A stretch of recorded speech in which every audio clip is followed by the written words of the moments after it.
देखो कि समुद्र क्या है, जहाँ बंदर अटक गए, सीता जी को खोजने के लिए जा रहे थे और अटक गए। समुद्र क्या है? ये समुद्र ही देहाभिमान है। और समस्या यह है कि हम चाहे कितनी भी साधना करें, कितने भी सत्कर्म करें, लेकिन अभिमान के समुद्र को पार नहीं कर सकते।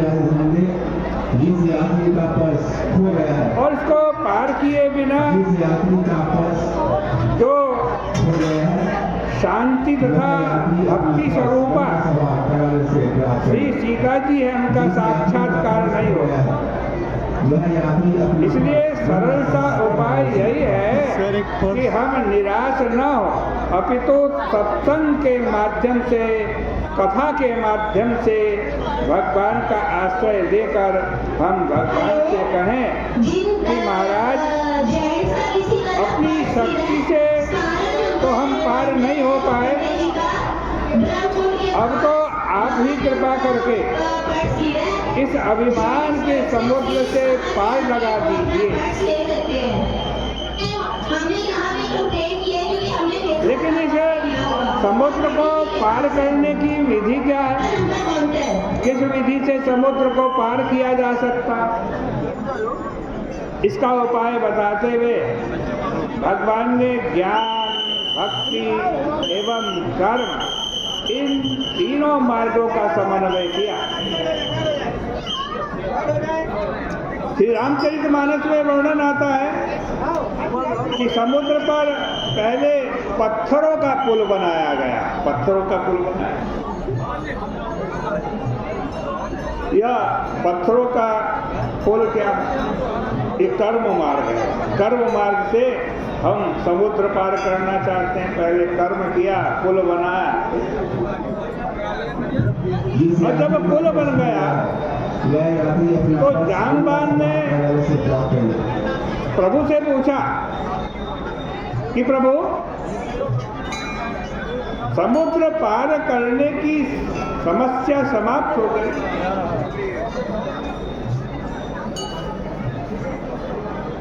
जब प्रभु से ऐसा कहा, महाराज जिस यात्री का पर्स खो गया है, वह यात्री अपना पुल छोटा सा है, लेकिन आपकी सेना बहुत बड़ी है, इसलिए सारी सेना को पार होने में बड़ा समय लगेगा। पुल छोटा, सेना बड़ी, पुल पार करने में बड़ा समय लगेगा।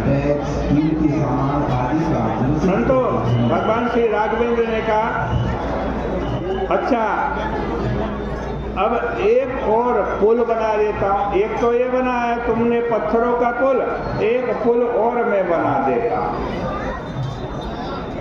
अब भगवान ने क्या किया? तब भगवान उन बंदरों के बनाए गए उस पुल पर, उस राम सेतु पर भगवान खड़े हो गए जाकर के।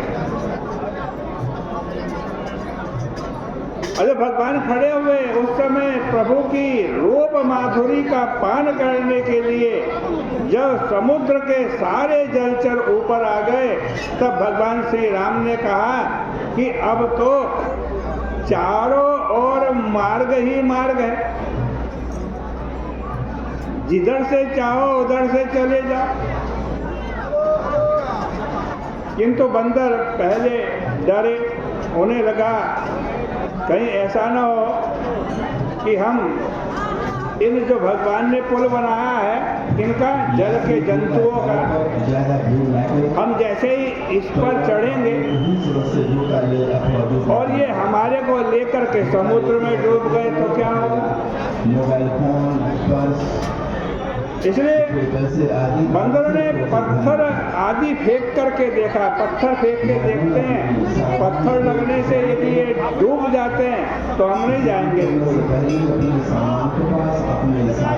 और जब उन्होंने पत्थर फेंक कर देखा, लेकिन वो जलचर डूबे नहीं, वो वहीं समुद्र में खड़े रहे, भगवान की रूप माधुरी का पान करते रहे। तब इन बंदरों को लगा कि ये पुल भी डूबने वाला नहीं है, तो सेना पार होने लगी।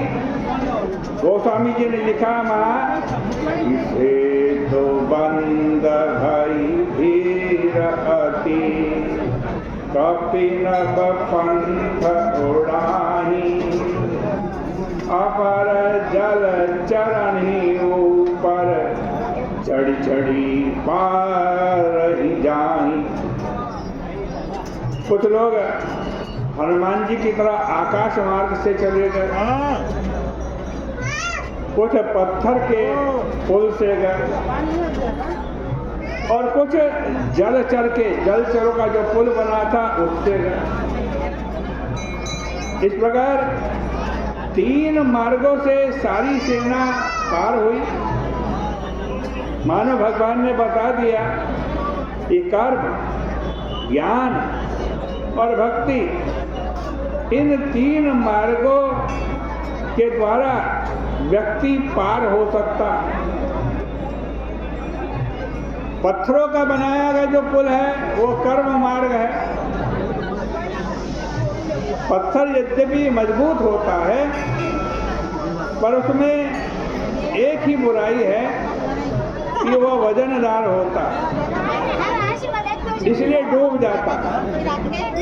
अतः कोई ऐसा उपाय करना चाहिए कि जिससे पत्थर की मजबूती बनी रहे, वह हल्का हो जाए। और जब इसका उपाय खोजा गया तो पता चला कि नल नील जिस पत्थर को छू देंगे वो हल्का हो जाएगा, पर मजबूत वो ज्यों का त्यों रहेगा।